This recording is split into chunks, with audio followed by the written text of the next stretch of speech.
네, 안녕하십니까. 직업상담사 자격증 시험 2급 과정에서 노동시장론하고 노동관계 법규를 이제 담당하고 있는 홍준용 노무사입니다. 그래서 오늘 제가 이제 첫 시간인데요. 시장론부터 이제 같이 이제 강의를 해드릴 건데요. 첫날이니까 이번 시간에는 이제 그 노동시장론 요 과목을 공부하시는 분들 또는 이제 직업상담사 자격증 시험을 이제 좀 관심을 가지고 계시는 분들한테 요 과목이 대충 어떤 과목인지 총론에 해당하는 부분을 갖다가 이제 좀 설명을 좀 드리려고 합니다. 그래서 기본적으로 이제 경제학 과목이기 때문에 예전에 이제 학교 다닐 때 학부 시절에 이제 뭐 경제학이나 또는 경영학 이쪽 과목을 좀 공부하신 분들은 제가 이제 뭐 살짝만 얘기해도 다 알아들으실 수 있는 내용들일 거고, 반대로 경제학 과목을 좀 처음으로 접하시는 분들, 그런 분들은 조금 어려우실 수 있어요. 실제로 제가 이제 오프라인 강의도 많이 하는데 하다 보면 이제 그런 그 많이 듣는 민원이 뭐 민원이라고 표현해야 되겠죠. 뭐냐면 들을 때는 알겠는데 돌아서면 모르겠다 이런 얘기를 많이 하세요. 그래서 이제 그 왜 그런가 봤더니 과목에 좀 그런 특성이 좀 있습니다.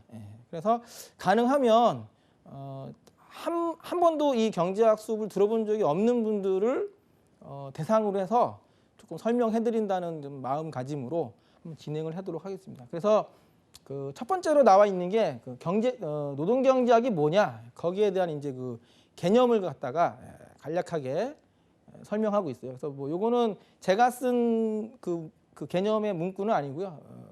우리가 이제 포털 사이트 많이 검색하시니까 거기 나오는 거 중에 하나 이제 인용한 겁니다. 그래서 뭐라고 써있는지 한번 읽어볼게요. 노동경제학은 노동시장을 둘러싸고 일어나는 고용량과 임금 수준, 그리고 고용 여건 등에 관한 선택에 영향을 주는 요인들에 대해 연구하는 학문이다. 아이고, 한국말인데 좀 눈에 안 들어오신 분도 있어요.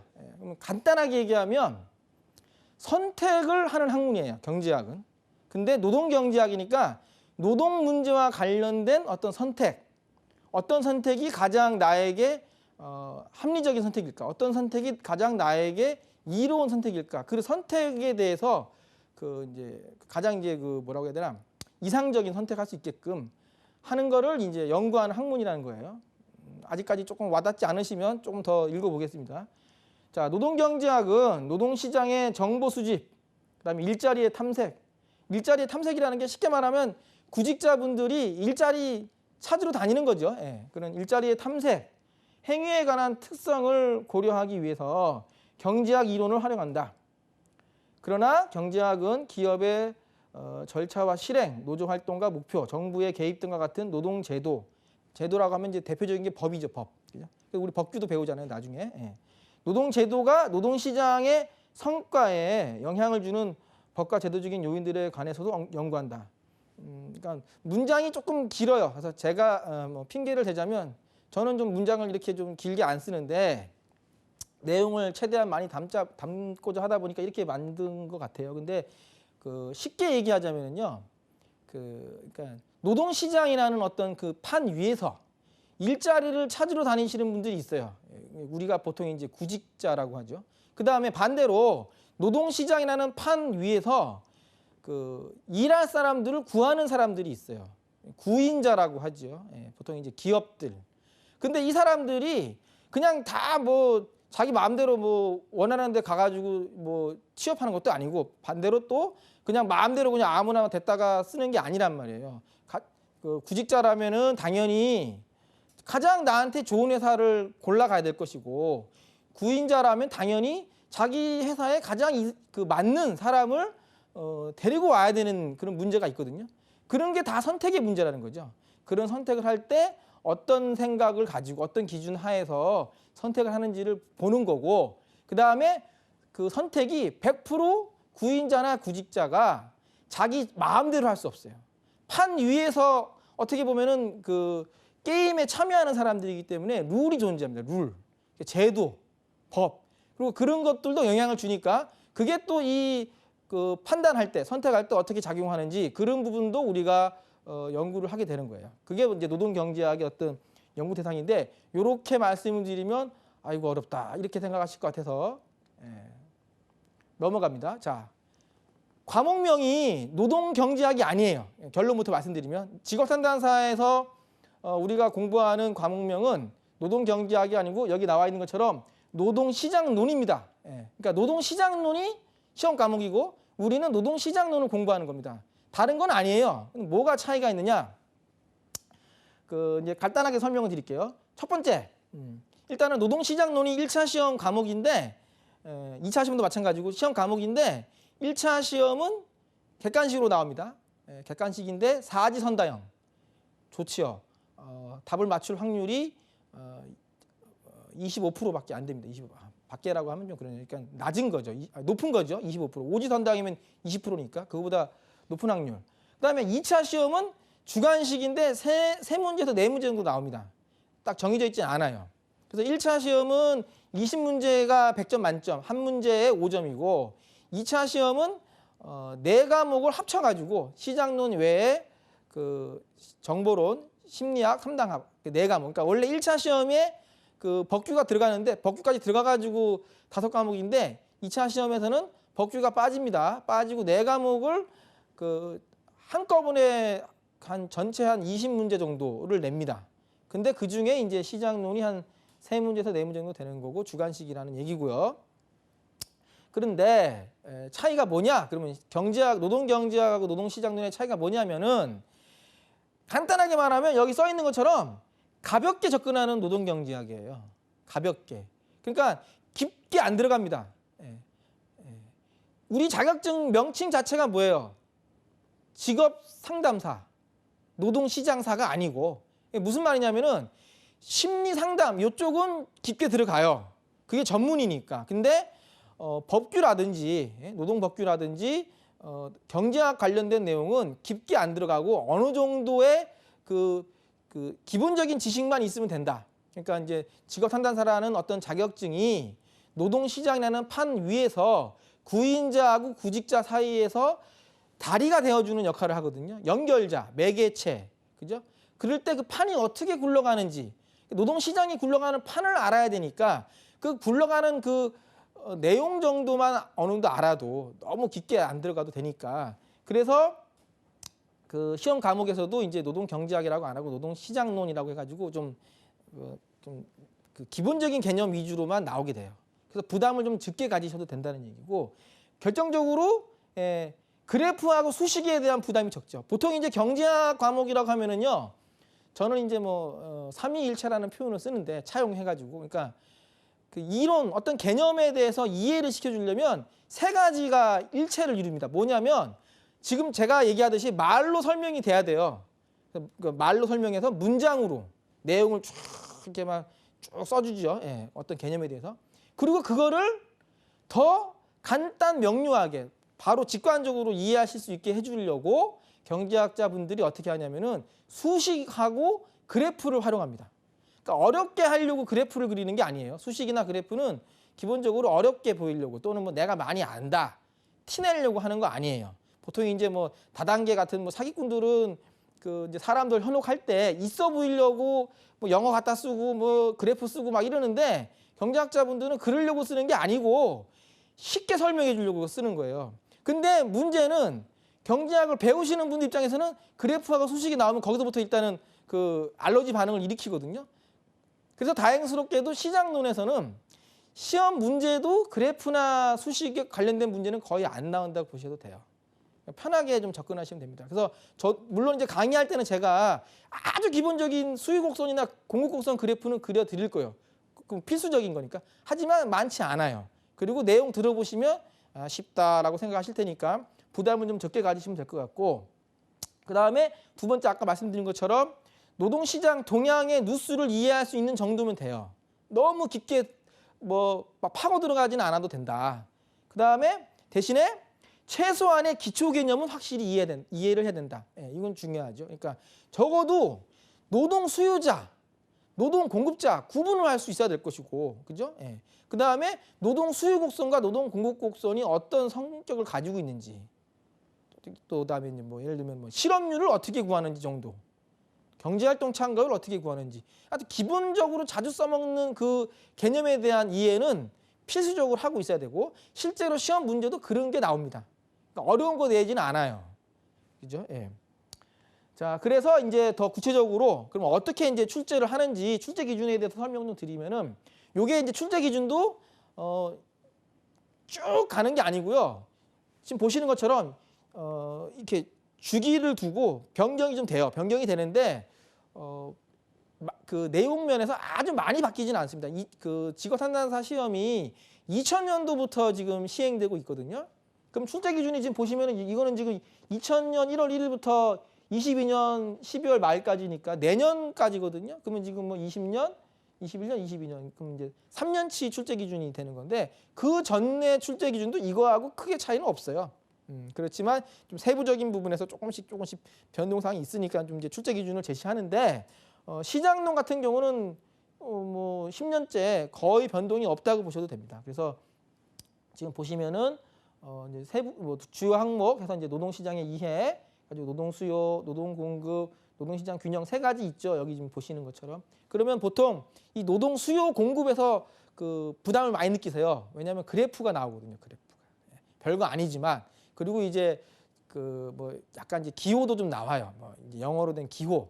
영어가 아니고 기호예요. 기호. 예. 그런데도 불구하고 그 이제 수험생분들은 부담을 좀 느끼시는데, 다행스러운 거는 골고루 나옵니다. 그러니까 이게 좀 어렵게 느껴진다고 해가지고 여기에다가 시간을 막 그 이제 속된 말로 이제 뭐라고 하죠? 몰빵이라고 하나요? 예, 속된 말로. 하여튼 그렇게 할 필요가 없어요. 골고루 나오기 때문에. 그래서 만약에 이제 수험생 입장이시라면 어떻게 얘기해야 되나? 좀 강사 입장에서 이렇게 얘기하면 좀 그런데, 사실은 이제 골고루 공부하세요 해야 되는데 조금 제껴도 되는 부분들이 있어요. 너무 어려우면 그렇게 해도 됩니다. 왜? 뒤에 무궁무진하게 나올 것들이 많으니까. 예. 그래서 보시면은 여기 이제 임금의 뭐 개념도 나오죠. 그래서 뭐 임금의 의의와 결정이론 해서 보면 이제 뭐 눈에 익는 단어가 있죠. 뭐 최저임금 제도. 그죠? 최저임금 제도가 뉴스에도 많이 나오니까. 예. 근데 이게 노동시장에서는 아주 중요한 이슈잖아요. 그러니까 그런 이슈가 되는 거니까 시험 문제 나오는 거고. 뭐 임금 체계, 뭐 연공급, 직무급, 직능급 들어보셨습니까? 예. 그런 거. 또는 뭐 임금의 격차, 누구는 많이 주고 누구는 적게 주고, 어떤 회사는 많이 주고 어떤 회사는 뭐 적게 주고, 왜 그런 차이가 날까? 궁금하잖아요. 그런 얘기 이제 하는 거예요, 여기서. 예. 그런 것도 들여다보는 거고. 그 다음에 실업, 뉴스에 많이 나오죠. 그 주기적으로 나오잖아요. 뭐 지난달 실업률이 몇 프로였습니다. 경제활동 참가율이 몇 프로였습니다. 고용률이 몇 프로였습니다. 그런 거 나오거든요. 그럼 그건 이제 직업 상담사라면 당연히 기본으로 알고 있어야 되는 거죠. 그 노동시장의 어떤 상황을 알 수 있는 어떤 측정 지표 중에 가장 대표적인 것들이니까. 그리고 이제 뭐 여기 나와 있는 것처럼 실업의 종류가 뭐가 있냐? 마찰적, 구조적, 경기적, 잠재적 실업 이런 거 있죠. 예. 그다음에 그런 실업이 있다면은 그런 실업의 뭐 대책은 뭐가 있겠냐? 뭐 대책도 나와 있고. 그다음에 노동시장이 다른 시장과 좀 차이가 있는 게, 조금 그 영향을 미치는 좀 변수가 하나 있어요. 특색 있는 변수. 그게 그 노동조합과의 관계, 노사관계. 그래서 여기 보시면 이제 뭐 노사관계에 대한 얘기도 나와요. 뭐 노동조합, 단체교섭, 쟁의행위. 그러니까 이런 것들에 대해서 1차 시험에서는 객관식 문제로 사지선다형으로 20문제를 내더라. 예, 그러면 60점을 맞으려면 적어도 몇 개를 맞춰야 됩니까? 한 개 5점씩이니까 10개면은 50점, 12개가 되겠네요. 그죠? 예. 근데 이제 더 좀 그 긴장을 좀 떨어뜨릴 만한 그 코멘트를 좀 해드리면, 문제는 좀 문제은행식으로 나오는 편이에요. 그래서 기존에 있는 기출 문제가 다시 나오는 경향이 좀 많다. 그래서 그것도 이제 요령이 됩니다. 나중에 문제 풀 때 한번 설명드릴게요. 그 다음에 이제 주관식의 경우는 어떻게 나오냐? 요거는 지금 일부만 발췌한 거예요. 왜냐하면 아까 제가 살짝 말씀드렸지만 2차 시험은 과목당 100점 만점이 아니에요. 1차 시험은 시장론 100점, 노동관계 법규 100점, 뭐 정보론 100점, 직업심리학 100점, 직업상담학 100점, 각각 100점인데 2차 시험은 노동관계 법규는 이제 과목에서 빠지고 4과목을 한 18문제에서 20문제로 이제 한꺼번에 내거든요. 그래가지고 100점을 따져요. 그러다 보니까 그 노동시장론에 해당하는 부분만 제가 빼온 거예요. 지금 보니까. 그러니까 어떻게 돼 있습니까? 주요 항목 해가지고 취업 상담으로 빠지고 일단은 거기서 더 세부 항목으로 들어가면은 직업 정보 분석하기, 그러니까 정보론하고 겹치죠. 예. 거기서 보면은 어디에 해당하겠습니까? 여기 노동시장 현황을 분석할 수 있다. 이렇게. 근데 실제로는 이제 그 1차 시험에서 배웠던 내용들을 이제 2차 시험 형태로 냅니다. 주관식으로. 서술형으로 이제 내는 거예요. 논술형은 아니고. 예. 뭐에 대해서 4가지 써봐라 하면 4가지 써주면 되는 형태 정도. 예. 그렇게 나오고 있습니다. 그래서 기본적인 이제 시험 어떤 그 이제 출제하는 어떤 기준이라든가 이런 거는 이제 설명 좀 드렸고, 그러면 이제 오늘 총론에 대한 설명을 드려야 되니까 나오는 내용이 뭐냐면 제목이 좀 거창해요. 합리적인 인간과 과학으로서의 경제학. 예. 경제학을 이제 배우신 분들은 아마 다 들어보셨을 거예요. 신입생 때 그 첫 수업 하면은요 경제학 교수님들이 이 얘기부터 하세요. 경제학은 과학입니다. 이렇게 얘기하죠. 경제학은 과학입니다. 옛날에 그 텔레비 광고에도 나오잖아요. 침대는 가구가 아닙니다. 뭐 침대는 과학입니다. 뭐 이런 기억나세요? 예. 이렇게 얘기하면 또 옛날 사람으로 또 오해받을 수 있는데 어쨌든 침대만 과학이 아니고 경제학도 과학이래요. 경제학도. 우리는 보통 과학이라고 하면 뭘 떠올려요? 생물학, 물리학, 화학, 뭐 천문학, 뭐 이런 거. 그걸 이제 보통 이제 뭉뚱그려 가지고 자연과학이라고 하죠. 그래서 우리가 보통 과학하면은 떠올리는 게 자연과학인데, 그 자연과학은 여기 나와 있는 것처럼 자연 현상을 연구하는 학문이에요. 그죠? 근데 우리가 자연 현상만 연구하냐? 그건 아니거든요. 사회 현상도 연구해요. 그래서 그 사회 현상을 연구하는 과학은 무슨 과학이라고 한다? 사회과학이라고 한다. 그러니까 경제학은 사회과학이에요. 그러니까 경제학 교수님들은 여러분 경제학은 사회과학의 꽃이에요. 이렇게도 말씀 많이 하세요. 저도 들어봤어요. 물론 아직까지 저는 안타깝게도 향기를 맡아보지는 못했는데 그 얘기를 하는데, 그러니까 사회현상을 연구하거든요. 근데 그 범위를 좀 좁혀가지고 사회현상 중에서도 어떤 현상? 경제현상을 연구한다는 거예요. 경제현상. 그러면 경제현상은 뭐예요? 사람들이 먹고 자고 뭐 싸고 뭐 소비하고 뭐 이런 거. 그 경제 문제와 관련된 현상들.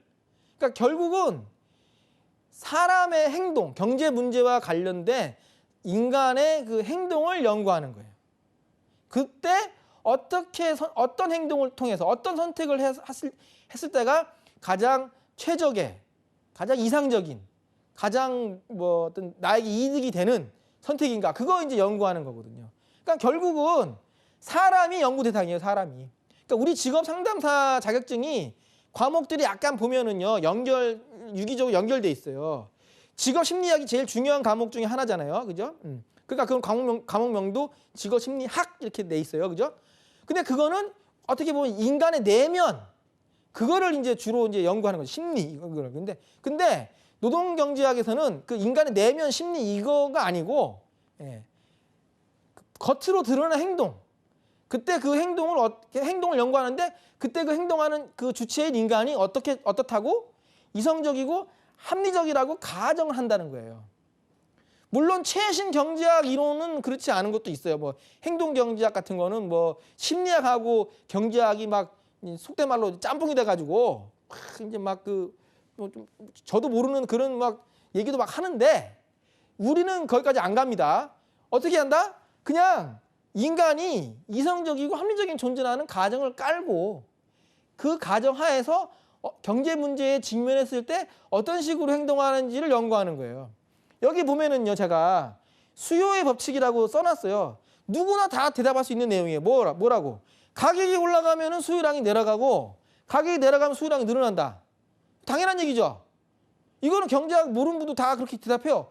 물건 비싸면은 많이 삽니까? 적게 삽니까? 물어보면 당연히 뭐라고 대답해요? 아유, 당연히 비싸면은 적게 사야지. 싸면은요, 싸면은 좀 더 사야지. 이렇게 얘기하거든요. 근데 그게 당연하게 여기는 거지만, 그렇게 당연하게 당연하게 우리가 받아들일 수 있는 이유는 전제가 뭐라고 가정했기 때문에, 인간은 이성적이고 합리적인 존재라고 가정했기 때문에 그 얘기가 가능한 거예요. 만약에 미친 사람은, 미친 사람은 그러지 않아요. 미친 사람은 가격이 올라가면 어때요? 에이 비싸네 하고 더 살 수 있어요. 예. 좀 이것도 지난 얘기인데 예전에 한 6, 7년 전, 10년인가요? 한 10년 전 뭐가 유행한 적이 있었냐면은 그 북쪽 얼굴 잠바라는 게 유행한 적이 있었어요. 북쪽 얼굴. 예. 그랬더니 어떤 일이 벌어지는 거예요. 중고등학생들이 그냥 막 미친 듯이 그 잠바를 막 사는 거예요. 시커먼 거 그거를. 그죠? 입으면은 다 똑같은데. 근데 왜? 그래서 나중에 어떻게 돼요? 가격을 막 올려요. 그 잠바 업체가. 그래도 더 미친 듯이 사는 거예요. 왜? 잠바에 미쳤기 때문에. 미치면은 이성이 마비된단 말이죠. 그러면 합리적으로 행동 안 할 수 있어요. 또는 뭐 예를 들어 가지고 뭐 명품 백. 예. 백에 미친 사람들은 어때요? 백이 비싸면 더 사요. 막 미친 듯이. 뭐 남자의 비유를 들자면 뭐 명품 시계. 예? 실수로 가격표에 0 하나 더 붙였는데 더 막 사더라. 왜? 시계에 미쳤으니까. 그러니까 그런 식으로 뭔가에 미치면, 그러니까 이성적이지 않으면, 합리적이지 않으면 이 법칙성이 안 나와요. 그래서 우리는 어떻게 할 거다? 법칙을 얘기해야 되니까 같은 원인이면 같은 결과가 나와야 돼요. 그래서 그런 이성적이지 않은 사람, 속된 말로 그러니까 좀 미친 분들은 배제하면 됩니다. 간단하죠. 제끼고 가면 된다는 소리예요. 속된 말로. 예. 그래서 앞으로는 그 별다른 말이 없으면 사람은 이성적이고 합리적이라고 가정을 하면 됩니다. 그거를 이제 여기 지금 보면은 문장으로 아주 이렇게 좀 다듬어 놨어요. 뭐라고? 경제학은 인간이 이성적인 존재로서 합리적으로 판단하고 결정을 내리는 존재로 가정한다. 얘기했죠? 예. 그리고 그와 같은 가정하에서만 과학적인 방법론으로 경제 현상을 분석하고 일정한 법칙을 도출하는 게 가능하며 비로소 과학으로 불릴 수 있다. 자연과학자들이 내일 눈 옵니다 라고 예측할 때 어떻게 예측합니까? 예? 아, 내가 어저께 꿈 꿨는데 꿈에 뭐 하늘에서 선녀가 비듬을 터는데 그 비듬이 내 어깨에 떨어졌으니까 오늘 눈이 올 거야. 이게 아니란 말이에요. 기상 그 위성 사진을 보고 기존에 있는 기상 이론에다가 그 데이터들을 다 접목해가지고 이론을 통해서 이제 예측하는 거죠. 눈이 올 거예요, 비가 올 거예요, 이런 식으로. 경제학자도 마찬가지예요. 경기가 좋아질 거냐 나빠질 거냐 예측할 때 어디 뭐 이런 뭐 책상 위에다가 쌀가루 쫙 뿌려가지고 막 우주의 기운을 막 받아가지고 경기가 좋아질 것이야 이렇게 예측하지 않아요. 물론 그렇게 예측하는 분이 있어요. 기억나실지 모르겠는데 예전에 그 IMF 외환위기 터졌을 때 98년도 그 말에 근데 그해 연초에 어떤 얘기가 있었냐면은 시중에 그 뭐 이 타블로이드판 그 이런 신문 같은 데 보면은 뭐 한국 경제에 뭐 대환란이 올 것이야 이렇게 예측하시는 분이 있었어요. 어떤 그 무속인 분인데 그러니까 이제 사람들이 막 뭐지 이렇게 막 좀 의아심을 가지죠. 예. 그래가지고 연초에 신년에 이제 그 이제 한 해를 전망하는 어떤 그 뭐 토론 프로인가요? 뭐 그런 데서 이제 방송국에서 이제 그 아나운서 분이 이제 물어보는 거죠. 누구를 불러가지고 경제학자를 불러놓고 물어보는 거예요. 한간에 떠도는 소문에 의하면 뭐 대한민국 경제에 큰 뭐 위기가 온다고 하는데 뭐 어떻게 보십니까? 이렇게 물어보니까 그 경제학자 분이 뭐라고 하냐면은 뭐 경기가 약간 좀 뭐 연착륙은 할 수 있지만 경착륙하는 식으로는 혼란이 안 올 겁니다. 뭐 이런 식의 어떤 그 예측을 하시더라고요. 제가 그때 이제 대학생 때였는데 그래서 이제 그런갑다 하고 봤는데 어떻게 됐어요? 그해 겨울에 환란이 터졌죠. 그러니까 누가 맞힌 거예요? 그 무당인 분이 맞췄어요. 결과적으로. 그죠? 그런데 그 다음 해 신년에 또 그 다음 해 신년에 방송국에서 한 해 경기를 전망할 때 누구를 부르냐? 그 무당분을 부르진 않아요. 마찬가지로 누굴 부르냐? 경제학자를 불러요. 왜? 맞추지도 못하는데 그 이유는 그분은 그 예측을 할 때 여기 나와 있는 것처럼 과학적인 방법론으로 추론을 하기 때문에 그런 거예요. 그죠? 방송국 카메라 지금 돌아가는데 거기서 막 쌀가루 뿌리고 막 눈 이렇게 막 뒤집고 막 이렇게 할 수는 없잖아요. 기운 받아야 되니까. 그죠? 예. 그러니까 그거를 부를 수는 없더라는 거죠. 그래서 이 경제학은 과학적인 방법론으로 접근하는 사회학이다 이거죠. 그래서 밑에 보시면은 그래서 이제 시기에 따라서 이 이슈가 될 만한 뭐 사건이라든지 뭐 인물을 적어놨어요. 연대순으로. 그래서 이게 뭐냐면, 그러니까 그 경제학이라는 학문이 등장하게 되는 데까지 어떤 그 배경, 그거를 지금 언급하고 있는 거예요. 그러니까 르네상스 우리가 이제 세계사 시간에 배웠어요. 르네상스를 기준으로 해가지고 근대하고 그 중세를 가르잖아요. 르네상스 이전은 중세 시대, 르네상스 이후는 근대. 그럼 중세 시대는 누가 지배하던 사회예요? 신이 지배하던 사회. 인간의 이성이 그 빛을 발휘할 수가 없어요. 그러니까 하다못해 자연 현상을 설명할 때도 이성적으로 판단할 수가 없어요. 그러니까 관찰하고 실험하고 이성적으로 추론을 해가지고 이게 자연 현상을 설명하는 게 아니고 어떻게 신의 말씀. 그러니까 예를 들어 가지고 뭐 우리는 지금 그 지동설을 당연하게 여기는데 중세 시대에는 뭐예요? 지구가 우주의 중심이잖아요. 신의 말씀에 따르면. 그러니까 태양이 지구 주위를 도는 거예요. 그런데 르네상스를 거치면서 뭐 코페르니쿠스 같은 사람들이 뭐라고 한 거예요? 아니다. 내가 이제 뭐 눈으로 보고 관찰하고 그 머리를 통해서 이성을 통해서 추론을 해보니까 아무리 봐도 태양이 지구 주위를 도는 게 아니고 지구가 태양 주위를 도네. 이렇게 얘기를 하는 거예요. 그러니까 이제 그 갈릴레오라는 분도 뭐라 그랬어요? 그래 맞다. 코페르니쿠스 말이 맞다. 나도 망원경 가지고 들여다보고 해봤더니 지구가 도는 것 같아. 이렇게 얘기하니까 어떻게 됐어요? 끌려갔죠. 그 재판을 받아요. 종교 재판.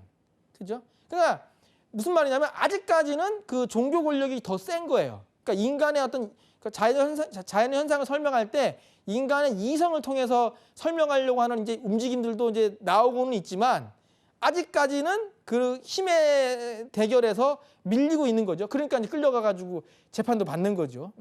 물론 뭐 그래도 저도 뭐 그 재판소에 제가 가보지는 않았지만 이제 후대 역사가들 뭐 아니면 이제 그런 이제 뭐 이런 문헌들 보면은 뭐 그런 얘기 하잖아요. 뭐 나올 때 그 들어가 가지고는 뭐 아이고 죄송합니다. 뭐 제가 잘못 생각했습니다라고 해놓고 뭐 나올 때는 뭐 아이고 그래도 지구는 도는데 뭐 이런 뭐 좀 그런 얘기했다고 하는 뭐 그런 얘기도 있는데 그런데 보시면은 뉴턴은 갈릴레오보다 더 뒤에 태어났죠. 물론 이제 고향도 달라요. 활동 지역도 다르고 하지만 어쨌든 시기적으로 뒤에 이제 등장하는 분이니까 이 양반이 이제 활동하던 시대는 어때요? 어떻게 보면 갈릴레오보다 더 급진적인 얘기도 하는 거예요. 지구가 태양 주위를 도는 거는 당연한 거고 말이죠. 더 나아가서 뭐 만유인력이니 뭐니 해가지고 전혀 이제 그 새로운 얘기까지 해요. 하지만 어때요? 잘 먹고 잘 살았죠. 끌려가서 재판받는 게 아니고 그게 인정을 받아요. 왜? 그러니까 자연 현상을 갖다가 설명할 때 인간의 이성을 통해서 그 합리적인 방법을 통해서 과학적인 방법론으로 설명하는 게 자리를 잡은 거예요. 그리고 뭐 프랑스 혁명 거치고 여기 보면 이제 아담 스미스 이걸 이제 이분을 갖다가 우리가 이제 경제학의 아버지라고 하지 않습니까? 그죠? 경제학의 아버지. 그러니까 이분은 거의 어때요? 보면 지금 자연과 악이 이미 자리를 잡은 뒤에 그래서 자연 현상을 설명하는 거는 과학적 방법론으로 설명하는 게 당연시 되는 거고 이제 사회 현상도 그 방법론을 통해서 설명하기 시작하는 거예요.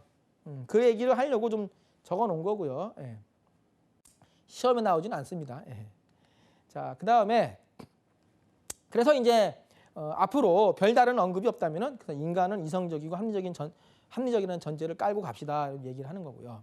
자, 그다음에 상품 시장과 노동 시장의 비교가 나오는데 자, 이거는 이제 왜 지금 설명을 드리냐면은 우리가 보통 이제 상품 시장이라고 하면은 흔히 떠올리는 시장 생각하시면 돼요. 초등학생들도 알죠. 시장 하면은 뭐 남대문 시장, 동대문 시장 이렇게 떠올리잖아요. 그런 게 이제 상품 시장인데 그 상품 시장이라는 게 반드시 어떤 물리적인 장소를 점하고 있을 필요는 없습니다.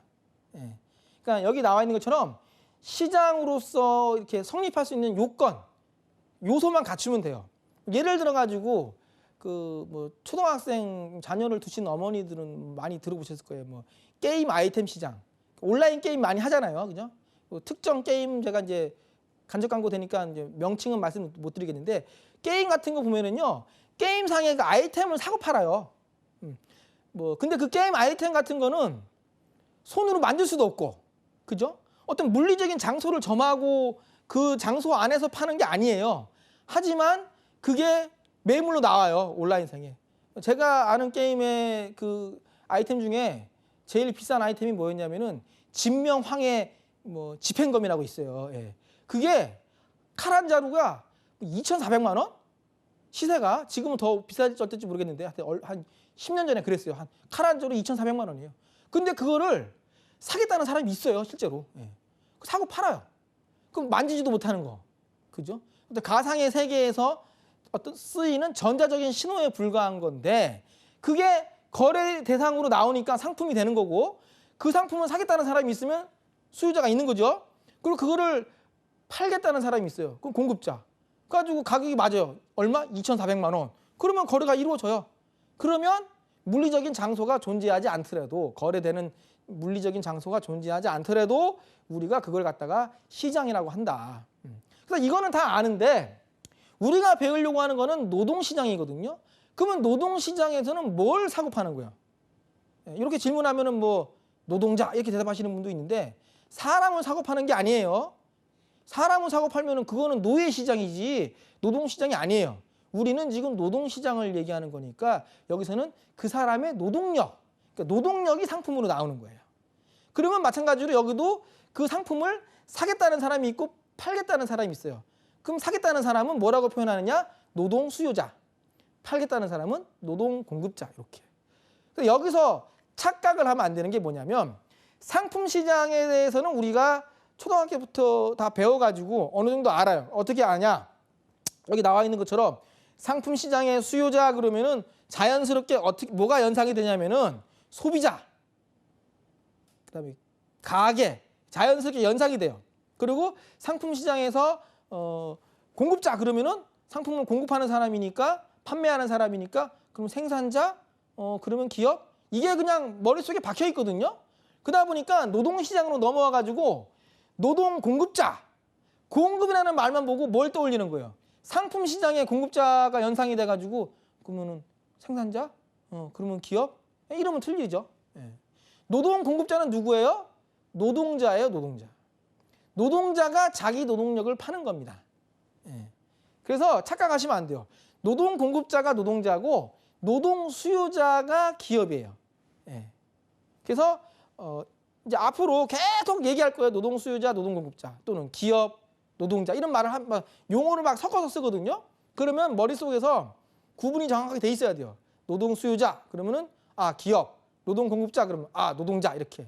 그래서 아까도 얘기했지만 우리가 앞으로 배울 영역은 이 노동 시장을 배우는 건데 순서가 어떻게 돌아가냐면 제일 먼저 노동 수요자들에 대해서 알아보는 거예요. 노동 수요자들은 노동 시장에서 어떤 생각을 가지고 어떤 기준에서 노동력이라는 그 상품을 수요하려고 하느냐. 그 노동 수요자들의 마음을 들여다볼 거고요. 머릿속을 들여다보는 거죠. 그다음에 노동 공급자, 노동자들은 또 어떤 기준에서 노동력이라는 상품을 판매하려고 하는지 노동자들의 마음속을 또 머릿속을 들여다보는 거고. 그리고 이 노동의 수요와 공급이 만날 때 둘이 딱 일치해가지고 균형을 이루면 제일 좋은데 항상 균형만 있는 게 아니더라. 불균형도 존재하더라. 어느 하나가 더 많거나 적은 상황. 근데 사회적으로 문제가 많이 되는 경우가 어떤 경우다? 노동 공급이 더 많은 경우. 그걸 우리가 다른 말로 뭐라고 얘기한다? 노동의 초과 공급. 그걸 다른 말로 실업. 그래서 실업에 대한 얘기를 막 할 거예요. 그다음에 임금이 중요한 그 변수로 작용하니까 이 노동력이라는 상품이 수요자하고 공급자 사이에서 거래가 이루어질 때 이 중요한 그 판단 기준이 되는 거니까 임금과 관련된 얘기를 막 또 하겠죠. 그리고 노동의 수요 공급이 만나서 이 거래가 이루어지는 이 노동 시장의 구조에 대해서도 또 얘기를 하고. 그러면 거의 다 한 거예요. 그리고 노동 시장만 좀 특색 있는 변수가 임금 말고 임금이 제일 중요한 변수인데 임금 말고 노동 시장만 가지고 있는 특색 있는 변수가 노사 문제니까 노사 관계에 대한 얘기, 노동조합, 뭐 쟁의행위, 뭐 이런 얘기들, 뭐 단체 교섭 이런 얘기만 하면은 끝나는 거죠. 그러니까 이 돌아가는 이야기들, 그걸 이제 우리가 조금 그 기본적인 부분 위주로 이제 알면 된다는 얘기입니다. 그래서 여기도 써 있죠. 노동시장, 상품시장에서의 그 공급자하고 노동시장에서의 노동공급자 누구다? 이 노동자. 그를 혼동하면 안 된다. 그죠? 노동 수요자는 누구다? 기업. 노동 공급자는 누구다? 노동자. 이렇게. 그 다음에 상품 시장의 완전 경쟁 성립 조건. 자, 상품 시장이 뭔지는 설명을 드렸어요. 아까 얘기했죠. 거래되는 상품이 존재하고 그 상품을 사겠다는 사람, 수요자가 있고 그 상품을 팔겠다는 사람, 공급자가 있으면, 예. 그래서 가격이 맞으면 거래가 이루어질 수 있는 그 요소를 갖추고 있으면 우리가 이제 상품 시장이라고 얘기하는데, 근데 여기는 지금 그 완전 경쟁이라는 말을 하고 있어요. 우리가 경제학에서 완전 경쟁 시장, 완전 경쟁 시장 이런 얘기를 많이 하거든요. 그 완전 경쟁이라는 게 뭐냐? 예. 첫 번째 문장, 예. 현실에 존재하진 않는다. 완전하다는 건 이상적인 걸 의미한다. 그럼 무슨 말이냐? 완전히 가격만 가지고 경쟁하는 시장을 의미한다. 그러면 가격 가지고 경쟁한다는 말이 무슨 뜻이냐? 물건을 사는 사람은 남들보다 물건을 더 빨리 더 많이 살려면, 내가 남들을 제끼고 내가 더 많이 더 살려면 가격을 높게 쳐주면 된다. 경매가 그거예요. 반대로 물건을 파는 사람은 어떻게 하면 된다? 싸게 팔면 된다. 그게 가격 경쟁입니다. 가격 경쟁. 예. 그래서 현실에는 존재하지 않는다는 게, 실제로 보세요. 현실에서 우리가 물건 사고 팔 때 가격만 가지고 경쟁하는 거 아니잖아요. 가격이 중요한 건 맞아요. 하지만 가격만 가지고 경쟁하진 않는다. 저부터도 뭐 물건 사러 가가지고 가격만 보는 게 아니고 뭐 품질, 그다음에 메이커, AS 조건, 1+1이 되는지 안 되는지, 뭐 쿠폰 주는지 안 주는지, 예? 하다못해 점원이 나한테 뭐 아줌마라고 했는지 언니라고 했는지, 뭐 이런 것까지도 다 이 고려요소가 될 수는 있어요. 하지만 여기서는 그런 부수적인 거를 제외하고 오로지 뭐 가격만 가지고 경쟁하는 시장, 그거를 완전 경쟁 시장이라고 하는 거예요. 근데 현실에는 존재하지 않는데 그럼 왜 이 얘기를 하느냐? 아까 얘기했어요. 경제학은 뭐라고?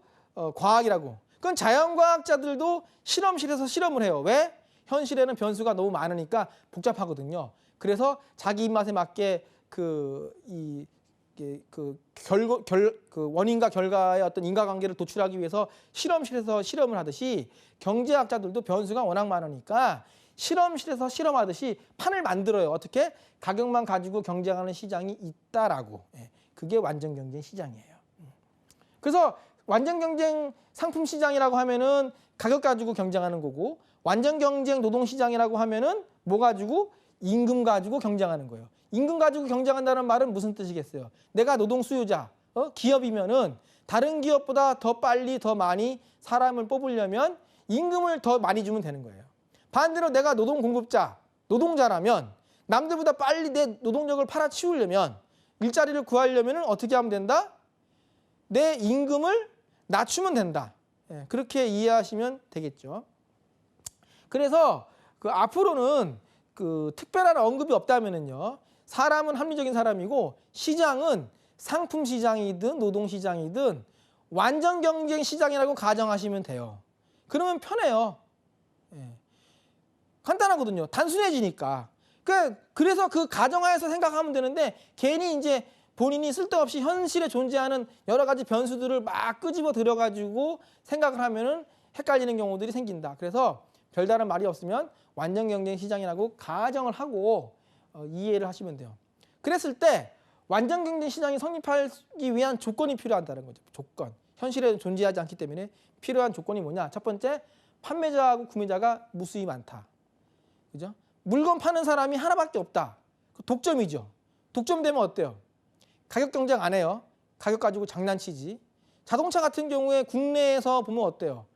특정 메이커가 점유율이 70~80% 이상 되니까 국내에서는 가격 경쟁 안 하잖아요. 그죠? 하지만 미국에다가 팔 때는, 거기는 뭐 전 세계 자동차 회사들이 다 들어오니까 가격 경쟁을 하죠. 그 얘기입니다. 그러니까 물건 파는 사람이나 사는 사람이나 무수히 많다. 예. 두 번째, 그 상품의 동질성. 예. 그러니까 상품의 품질이 같다는 거예요. 품질이 같아야 품질 경쟁 안 하고 가격 경쟁하겠죠. 품질이 다르면 품질 경쟁도 합니다. 예. 그래서 여기 나와 있는 것처럼 상품의 질적인 차이가 없다. 품질은 같다. 예. 그렇기 때문에 가격 가지고만 경쟁하면 된다. 예. 그죠? 예. 그래서 마지막에 써 있는 게 뭐예요? 일물일가. 그러니까 하나의 물건에는 하나의 가격이 성립하는 거예요. 왜? 하나의 물건은 그 물건은 품질이 다 같으니까 같은 물건이라면 같은 가격이라는 소리예요. 그게 노동시장으로 넘어오면은 뭐예요? 동일 노동에는 동일 임금. 그죠? 노동의 질이 동일한데, 동일한 품질의 노동인데, 다른 사람들은 다 같은 품질의 노동력을 제공하면서 뭐 월급 1억을 받아요. 예, 기왕 쓰는 김에 액수를 크게 쓸게요. 예. 그런데 저만 월급 1억 주세요. 그러면은 아무도 저를 안 써줘요. 그렇겠죠? 마찬가지로 동일한 품질의 노동에 대해서 다른 기업들은 다 월급 1억 주는데, 예? 우리 회사에서만 월급 100만 원 줄게. 그러면 아무도 우리 회사에 안 와요. 그죠? 예. 그렇기 때문에 자연스럽게 동일 노동의 동일 임금 원칙이 이제 달성이 되는 거죠. 그 다음에 세 번째, 생산 요소를 자유롭게 이동할 수 있다. 생산 요소라는 말이 나오니까 설명이 좀 필요하겠죠. 생산 요소 하면 여기 나와 있는 것처럼 세 가지를 전통적으로 언급합니다. 토지, 노동, 자본. 그래서 토지는 뭐라고 이해하시면 되냐? 천연자원. 그러니까 원래부터 있던 거. 근데 그걸 갖다가 생산활동에 쓴다. 그러면 생산 요소가 되는데 그럴 때 뭐라고 뭉뚱그려 가지고 얘기한다? 토지. 그 다음에 노동력은 이제 인간의 노동. 그게 노동이고, 자본은 그 돈이라고 이해하지 마시고 뭐라고 이해하시면 된다? 그 생산된 요소. 생산된 생산 요소. 그러니까 그 생산 요소이기는 한데 원래부터 있던 게 아니라는 거예요. 자연 상태에 원래부터 있던 게 아니고 인간이 만들어낸 거, 가공한 거. 그래서 이제 뭐를 예를 들고 있습니까? 그 기계라든지 설비 같은 거. 기계나 설비가 원래부터 있던 게 아니잖아요. 원래부터 있던 게 아닌데 어떻게 됐어요? 사람들이 만들어낸 거잖아요. 만들어냈는데 그걸 갖다가 어디다 쓴다? 생산활동에 쓴다. 그러니까 우리가 그걸 갖다가 뭉뚱그려가지고 뭐라고 한다? 자본이라고 한다. 근데 이러한 그 생산 요소를 그 자유롭게 이동할 수 있다. 이 말은 무슨 뜻이냐면은 달리 말하면은 기업이 그 상품 시장에 들어갔다가 나왔다가 장사를 폈다가 접었다가 하기가 쉽다라는 뜻이에요. 누군가가 저기서 호떡 가게를 열었어요. 그러면은 나도 저거 돈이 되네? 그럼 나도 어떻게 하면 돼요? 토지, 노동, 자본 집어넣어가지고 호떡 가게 열면 돼요. 그 장사하다가 근데 장사가 별로 좀 시원찮네? 하면 어떻게 하면 된다? 접으면 돼요. 토지, 노동, 자본을 빼내면 되는 거죠. 그 얘기예요. 그 얘기죠. 그게 이제 기업이 상품 시장에 진입하거나 퇴거하는 게 자유롭다라고 표현하고 있는 거죠. 그리고 이렇게 돼야지만 그 독점이 안 되겠죠. 무슨 말이냐면은 누구나 자유롭게 시장에 진입을 하거나 퇴거하는 게 힘들면은요 자연스럽게 독점이 될 거예요. 여기도 예를 들어놨죠. 한국전력, 그죠? 전기를 만들어서 파는 게 아무나 할 수 있는 게 아니에요. 그러면 독점이 되겠죠. 그죠? 그래서 누구나 자유롭게 들어갔다가 나갔다가 할 수 있다. 그게 이제 생산 요소의 자유로운 이동이라는 얘기고, 하나 이제 추가로 말씀을 드리면 앞으로 우리가 노동시장론을 공부할 때 생산 요소라는 말을 많이 언급을 하거든요. 그랬을 때는 뭐를 떠올리시면 되냐면요. 보통 이제 노동하고 저 자본 저 두 가지를 주로 언급을 합니다. 그래서 이제 뭐 노동은 노동이라고 표현을 하고요. 자본은 어떻게 표현하는 경우가 많냐면은 노동하고 자본만 가지고 얘기를 주로 하니까 다른 생산 요소 이렇게 표현할 때가 많아요. 시험 문제도 그렇고 뭐 기본 뭐 책에서도 그렇고 다른 생산 요소가 뭐 다른 생산 요소의 가격이 올라갔다 내려갔다 뭐 이런 식의 표현을 한다고 하면은 그때 그 다른 생산 요소라고 하면은 뭘 떠올리면 된다? 자본. 그리고 자본은 뭘 떠올리면 된다? 기계나 설비 같은 거. 이렇게. 그 다음에 이제 네 번째 조건, 완전한 지식과 정보 이렇게 돼 있는데, 자 예를 들어 볼게요. 초코파이가 있어요. 초코파이. 200원짜리 초코파이가 있는데 품질이 같아요. 맛도 같고 품질이 같으니까 맛이 같겠죠. 200원짜리 초코파이가 있는데 이쪽 가게에서는 200원에 팔고 이쪽 가게에서는 500원에 팔아요. 그러면 어디 거 사 먹으시겠어요? 본인이라면. 당연히 200원짜리 사 먹겠죠. 근데 현실에서는요. 500원짜리 사 먹는 사람이 있더라는 거예요. 어떤 경우가 있을 수 있냐? 두 가지를 떠올려 볼 수 있어요. 크게. 첫 번째, 예. 미친 사람. 예. 예. 그러니까 합리적이지 않은 사람. 예. 미친 사람들은 우와 이거 500원에 파네 하면서 예. 300원 더 주고 500원짜리 사 먹을 거예요. 근데 제가 아까 뭐라 그랬습니까? 앞으로는 별다른 말이 없으면 사람들은 이성적이고 합리적이라는 가정을 했기 때문에 그 미친 사람들은 배제합니다. 그러면 합리적이 이성적인 사람만 있다고 하더라도 500원짜리 사 먹는 사람이 있어요. 어떤 사람들? 이게 200원에 팔리는 줄을 모르는 사람들은 사 먹어요. 바가지 쓰는 거죠. 그래서 네 번째 조건이 뭐예요? 완전한 지식과 정보. 누구나 다 아는 거예요. 정보를 다 어떻게 안다. 이거 200원짜리인 거 알아요. 저기 가면은 200원에 팔고 있는 거 아는 거예요. 그러면 어떻게 했어요? 야 내가 미쳤냐? 이거 200원에 팔리는데 내가 왜 500원 주고 사 먹어? 하면서 안 사 먹겠죠. 그러면은 500원에 팔던 사람은 어떻게 하겠어요? 아이고 이제는 가격 가지고 장난치기가 힘드네. 그런 생각이 들 거고 그러면 어떻게 한다? 아이고 그러면 나도 이제는 가격 가지고 경쟁을 해야지 하는 거죠. 현실에서 이런 경우 많아요. 지금 뭐 제가 이제 200원짜리하고 500원짜리 예를 들었는데 사실 500원짜리는 바가지 써봐야 300원 쓰는 거예요. 100번을 써봐야 3만 원이에요. 그죠? 그러면 뭐 친구들하고 뭐 좀 괜찮은 밥 한 끼 먹는 정도인데 현실에는 그보다 더 무시무시한 경우도 많잖아요. 그죠? 뭐 예를 들어가지고 2억짜리인데 5억 주고 샀다가 대출 받아가지고 5억 주고 샀다가 4억으로 떨어지면 눈물을 막 흘린단 말이에요. 부동산에서 뭐 아파트 같은 거. 그게 이제 왜? 정보가 부족하니까. 업자들 농간에 놀아나는 경우들이 많잖아요. 그래서 예전에 그 기억나실지 모르겠어요. 한 15년 전쯤에 그 뭐 아파트 뭐 분양 원가를 뭐 공개하자 말자 가지고 시끌시끌했던 적이 있었거든요. 그게 이런 관점에서 보면 이해가 되죠. 왜? 아파트 그 분양 시장에 그 원가 정보를 제공하면 조금이라도 업자들이 가격 가지고 장난을 칠 수 있는 여지가 줄지 않겠냐. 반대로 수요자들도 원가가 얼마인 걸 알면 판매가하고 비교해봐가지고 아이고 이게 좀 거품이 좀 많이 껴있네. 뭐 이런 생각도 할 수 있을 것이고 그러다 보면 좀 주저주저 할 수도 있을 것이고 좀 더 신중하게 생각할 수 있으니까. 그러면 아무래도 이 가격 가지고 장난을 칠 수 있는 여지가 좀 줄지 않겠느냐. 뭐 이런 그런 맥락에서 물론 이제 뭐 그 결과적으로는 원가 공개는 안 됐죠. 저항이 좀 강하니까. 그리고 도리어 이제 좀 반대되는 현상도 일어났어요. 뭐냐면은 그때부터 이제 아파트에 이제 뭐 브랜드가 생겨요. 무슨 뭐 땡땡 아파트 이런 식으로. 그러니까 어떻게 보면 업자들은 머리를 잘 쓴 거예요. 그죠? 뭐 잠바에만 메이커 붙이라는 법이 어디 있냐? 그죠? 아파트에도 나는 메이커를 붙이겠다 하고 메이커를 딱 붙이니까 가격이 팍팍팍 뛰더라 이거죠. 예. 그래서 그 이 완전 정보의 중요한 내용입니다. 그래서 네 가지를 설명을 드린 거고. 그러면 이제 요거는 이제 상품 시장의 완전 경쟁 성립 조건이고. 그러면 노동 시장도 완전 경쟁 시장이 있다고 했으니까 조건이 필요하겠죠. 그래서 이건 이제 보시면 첫 번째 대응이 돼요.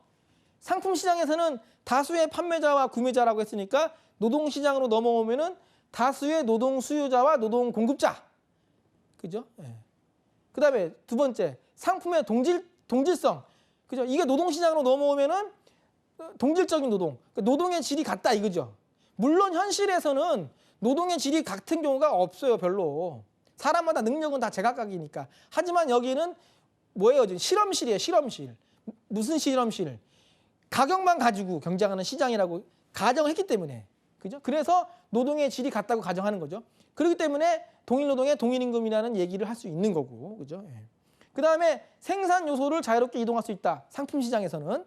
그러면 완전 경쟁 노동 시장으로 넘어오면은 자유로운 노동의 이동. 그러니까 어떤 제약이 없는 거예요. 노동 수요자든 노동 공급자든 자유롭게 그 노동 시장 안에서 왔다 갔다 하면서 근로계약 맺어가지고 어떤 뭐 담합도 이루어지지 않고 뭐 어떤 장벽이 존재하는 것도 아니고, 그죠? 예, 자유롭게 이동한다. 그 다음에 네 번째 완전한 지식과 정보. 마찬가지로 노동 시장에서도 그래서 완전한 지식과 정보가 존재한다. 그러니까 이거는 그 뭐 억지로 외우지 않더라도 이해가 되시면, 그죠? 예. 만약에 이런 걸 갖다가 뭐 문제화 하더라도 그 쉽게 고를 수 있어요. 특히 이제 뭐 여기 나와 있는 뭐 동일 노동의 동일 임금, 뭐 동질적인 노동 이런 표현들은 어디서 나오는 거냐? 완전 경쟁 노동 시장에서 나오는 표현들이다. 라는 것만 좀 이제 봐도 수험생 분들한테는 좀 도움이 됩니다. 그다음에 이제 뭐 빨간색으로 좀 유의사항으로 써놨죠. 현실의 노동시장은 완전 경쟁 시장으로 존재하는 경우가 별로 없더라. 이상적인 상황이에요. 그죠? 예. 자, 그러면 이제 제가 총론에 대한 부분을 이제 설명을 드렸으니까 관련해 가지고 문제를 좀 풀어봐 드릴게요. 첫 번째 문제를 볼까요? 다음 중 경쟁 노동시장 모형의 기본 가정으로 틀린 것은? 경쟁 노동시장이니까 뭘 말하는 겁니까? 완전 경쟁 노동시장을 의미하는 거예요. 아주 첫 번째 뭐라고 돼 있냐 보면은 노동자와 고용주는 자유로이 노동시장에 진입하거나 시장을 떠나거나 할 수 있다. 아까 얘기했지 않았습니까? 그 노동이동이 자유롭다. 그러니까 자유롭게 노동자가 노동공급자고 고용주가 노동수유자가 되겠죠. 기업. 자유롭게 노동이동할 수 있는 거예요. 그죠? 그 맞는 말이고. 그다음에 두 번째, 노동자와 고용주는 완전 정보, 완전 경쟁 노동시장, 완전 정보. 그죠? 맞는 말이죠. 그다음에 사용자의 단결 조직은 없고, 사용자의 단결 조직이라고 하면은 뭐가 있겠어요? 사용자 단체. 노동자의 단결 조직은 있다. 노동자의 단결 조직이 대표적인 게 뭐예요? 노동조합. 그럼 노동자의 단결 조직이 있다면은, 노동조합이 있다면 어떻게 돼 있어요? 노동조합이 존재한다면 노동 수요자하고 노동 공급자 사이에 노동력이라는 상품을 거래할 때 자유롭게 할 수가 없는 상황도 생길 수 있다는 거죠. 왜? 그러니까 일종의 그 담합이라고 볼 수도 있는 거예요. 그러니까 담합이 나쁜 건데, 그러니까 좋다 나쁘냐의 의미가 아니라, 그러니까 그 양상을 봤을 때 그 본질적인 면에서 보면 담합인 거죠. 왜? 그러니까 자유롭게 개별적으로 임금을 결정하는 게 아니고 단체가 형성해가지고, 야, 우리는 이번에 얼마로 하자. 이걸로 밀어붙일 거야. 나는 좀 적게 줘도 좋은데 안 돼. 너도 우리 조합원이랑 같이 가야 돼. 이런 식으로 하잖아요. 일종의 담합인 거예요. 그죠? 그러니까 그런 형태가 있다? 이거 이제 3번 보기라면 그 뜻이잖아요. 그건 아니죠. 왜? 완전 경쟁 노동시장이라면 자유롭게 왔다 갔다 하면서 자유롭게 계약을 맺을 수 있어야 되는 거니까 사용자의 단결 조직도 없고 노동자의 단결 조직도 없다고 해야지 맞는 말이 되는 거예요. 그죠? 그 다음에 네 번째, 직무의 성격은 모두 동일하며 임금의 차이만 존재한다. 그러니까 노동의 질이 동일하다고 가정하는 관점 하에서 이런 얘기를 할 수 있는 거죠. 그렇기 때문에 틀린 걸 고르라고 하면은 3번을 골라야 되는 거죠. 그러니까 사용자의 단결 조직이 없고 노동자의 단결 조직도 없다. 이렇게. 그래야지 맞는 말이 되는 겁니다. 그다음에 두 번째 문제. 분단 노동시장 가설의 출현 배경이 아닌 것은? 분단 노동시장 가설은 제가 설명을 안 했어요.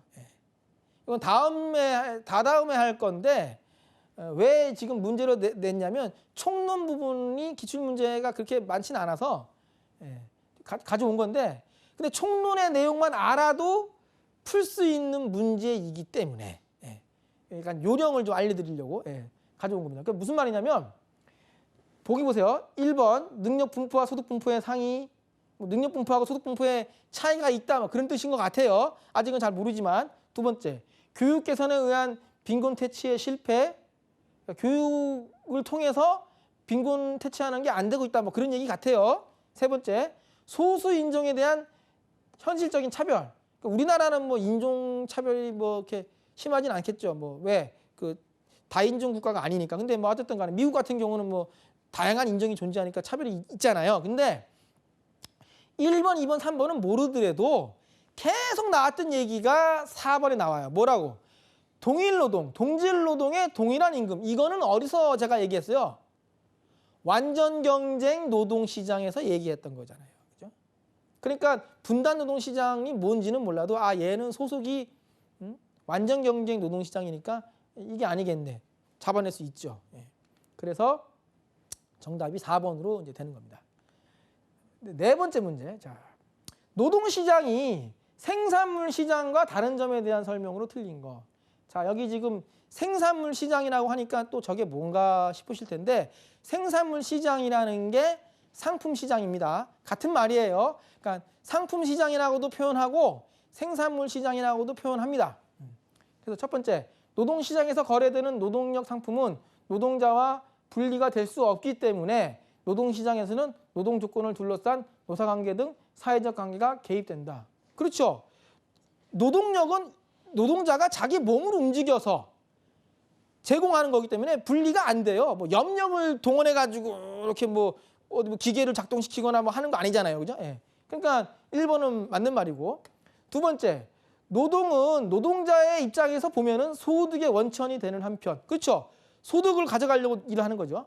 국민 경제적 관점에서는 인적 자원이 된다. 요것도 이제 그 나중에 나오니까 인적 자본 이론에서 어쨌든 맞는 말입니다. 예. 그다음에 세 번째, 일반 상품과 달리 노동력 상품은 비교적 동질적이며 따라서 노동시장은 단일한 시장으로 존재하는 경우가 많다. 이게 틀렸네요. 아까 전에 제가 뭐라 그랬습니까? 완전 경쟁 노동시장은 이상적인 시장이에요. 실험실. 그죠? 그리고 그 현실에 존재하지 않는다. 그죠? 그래서 그 현실에 존재하지는 않지만 그 이상적인 상태를 이제 상정하고 얘기하기 때문에 가정이 필요하고 그 가정으로서 등장했던 게 노동의 질이 동일하다. 이런 얘기했던 거거든요. 그러니까 요거는 지금 해당되지 않는 거죠. 현실에서는 노동력이라는 상품이 동질적이지 않고 이질적으로 존재하는 경우가 더 많아요. 그죠? 그러니까 틀린 건 3번이겠죠. 4번. 노동력은 인적 자원이기 때문에 화폐 소득 이외에 사용되는 장소, 이해 성격 등에 의해서 노동 공급에 영향을 받는다. 이것도 나중에 이제 노동 공급에서 설명을 좀 듣고 나면 이해가 되실 텐데, 어찌 되었건 간에 이 문제도 확실히 틀린 보기가 3번이니까 틀린 걸 고르는 거는 어렵지가 않습니다. 그래서 답이 몇 번? 3번. 이렇게 해서 이번 시간에 그 노동경제학, 그다음에 노동시장론, 총론에 대한 설명을 드렸고요. 그럼 이제 다음 시간에는 뭘 해드릴 거냐면은 본격적으로 노동 수요부터 나갈 거예요.